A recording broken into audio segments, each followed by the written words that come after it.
Welcome to the Universal Group of Institution, Bangalore. Today, we are going to discuss a very important topic which is in the syllabus of UPSC and also a very important topic for the Indian growth.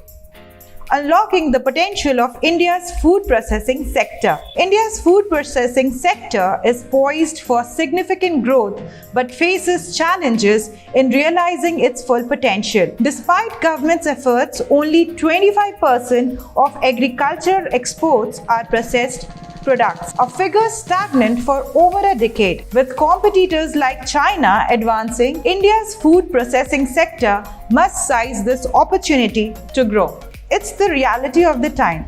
Even though the biodiversity of India is so rich, the production of crops in India is so rich, still we are not able to process our foods for further exports purposes and also for Indian generation use. If we talk about the current scenario, the scenario is stagnant since 10 years. We are processing only 25% of the whole production of grains, fruits, vegetables, oils, etc. for going for further processing. What is food processing? Food processing involves converting raw plants and animals materials into consumable products, ranging from primary processes like cleaning and grading to tertiary processes that produces ready-to-eat meals. These days, we have seen there are a lot of ready-to-eat meals like ready-to-eat poha, ready-to-eat gravies. So how they are being processed? We need to get the mechanism and we need to speed up the process in India for further growth in processing industry. Key objectives include extending shelf life, improving safety and quality, and addressing economic values to raw materials.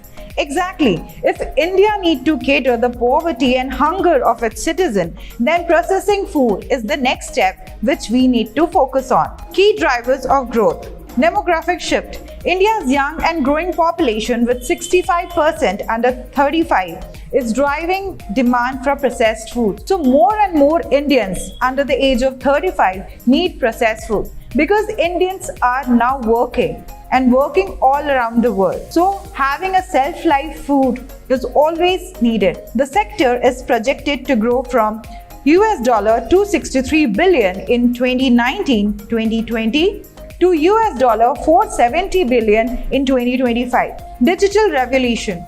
E-commerce and food delivery apps are transforming the supply chain, while platforms like Ninja Cart. So Ninja Cart is an agri-tech brand which is connecting farmers directly to the businessman and reducing intermediaries. Now we will have a look on the government policies. The production-linked incentive scheme for food processing and 100% FDI approval are attracting investments, with companies like Nestle planning to invest 5,000 crores in India. So we have big giants in our country too. Giants like Nestle and ITCs are making such kind of processed foods and they need to cater the needs of Indian population too. Product innovation. Health-conscious products are on the rise, such as ITC's preservative-free frozen foods. When it comes for batter for your frozen foods like idli, dosa, rava dosa, then ITC has got a very good brand in India, responding to consumers' preferences for minimally processed food. Now we will see the challenges. Fragmented supply chain. Smallholder farmers and multiple intermediaries lead to inefficiency, with Indian farmers realizing only 30 to 35% of their produce value. Infrastructure deficit. Inadequate cold chain infrastructure leads to insignificant post-harvest losses, especially in fruits and vegetables. As we all know, the shelf life of fruits and vegetables is very low. If we don't have proper cold storages in India, then processing such kind of perishable items will be very difficult. Skill gap.